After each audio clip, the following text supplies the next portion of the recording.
እንዴት ናችሁ? ዛሬ ደግሞ ብቅ ያልኩት በማርች ውስጥ የአሜሪካ የቤት ገበያ ምን እንደሚመስል አፕዴት ለማድረግ ነው። በአሜሪካ እንግዲህ በአብዛኛው የአሜሪካ ግዛቶች ውስጥ የቤት ዋጋ እየቀነሰ መጥቷል። በተለይ ደግሞ በደቡቡ ክፍል እንደ ፍሎሪዳ፣ ቴክሳስ አካባቢ የቤት ዋጋ በጣም እየቀነሰ መጥቷል። እንደዛው ደግሞ በተቃራኒ ደግሞ እያደገባቸው የመጣባቸውን ግዛቶች አሉ። የኖርዝ ዌስቱና ኖርዝ ኢስቱ ለምሳሌ እንደ ቺካጎ፣ ቦስተን፣ ቨርጂኒያ፣ ፖርትላንድ፣ ኦሪገን፣ ሲያትል የመሳሰሉት ኤሪያዎች ላይ በጣም ቤት እያደገ ዋጋው በአመታዊ እድገቱ ራሱ እያደገ መጥቷል። ለምሳሌ ያህል በቺካጎ ወደ 6.2 አካባቢ፣ በኒውዮርክ ደግሞ ወደ 7.2 አካባቢ በአመት እድገት አሳይቷል። በቦስተን ደግሞ ወደ 6.3 አመታዊ እድገት አሳይቷል። ያ ማለት እንግዲህ ኖርማሊ የቤት ገበያ አማካይ ተብሎ ከጨመረ ከ3 እስከ 5% ነው የሚጨምረው። እነዚህ ጋር ግን ኦልሞስት በእጥፍ ዋጋው እየጨመረ መጥቷል። ማለት በእጥፍ ስል በፐርሰንቴጁን ማለት ነው። ስለዚህ በኖርማል ገበያ 3 እስከ 5 መጨመር ያለበት እስከ 6 እስከ 7 አካባቢ ድረስ በእነዚህ በኖርዝ ዌስት እና ኖርዝ ኢስተርን አካባቢ ዋጋ እየጨመረ መጥቷል። በጣም የቀነሰባቸው ኤሪያ በተለይ ደግሞ እንደ ፍሎሪዳ፣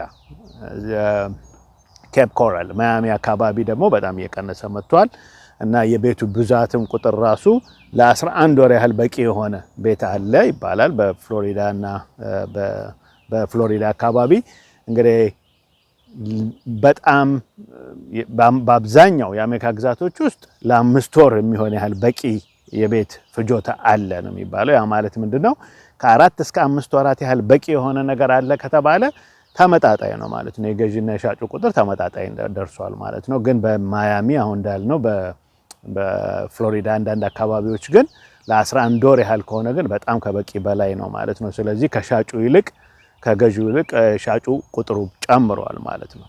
ግን እነ ኖርዝ ዌስቱ ኖርዝ ኢስቱ ውስጥ ያለ ነው እና ቀደም የጠቀስናቸው ግዛቶች ውስጥ ግን ለ2 ወራት ብቻ ነው ያለው።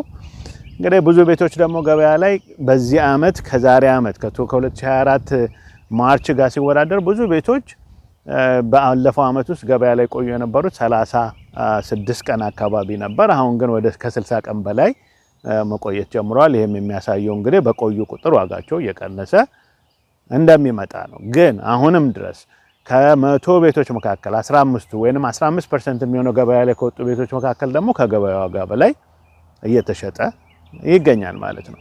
እንግዲህ እነዚህን የቤት ዋጋ መቀነስ ምክንያት የሆኑ ተብሎ የሚነገሩ ነገሮች አንደኛ የቤት ዋጋም ከፍተኛ መሆኑ ነው። ከ2021 ጀምሮ እስከ 2023 እንኳን የቤት ዋጋ ከ50% በላይ አድጓል ተብሎ ነው የሚገመተው። ስለዚህ 300 ሺህ ብር የነበረ ቤት በ2020 መጨረሻ ላይ እንግዲህ 2021 22 23 ላይ እስከ 450 ሺህ ብር ደርሷል ማለት ነው።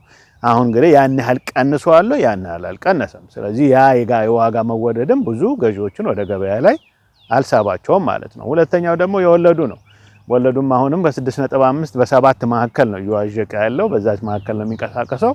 ያም ደግሞ አለመቀነሱ ደግሞ ሌላው የዋጋ ገዢዎችን በብዛት አልሳበም።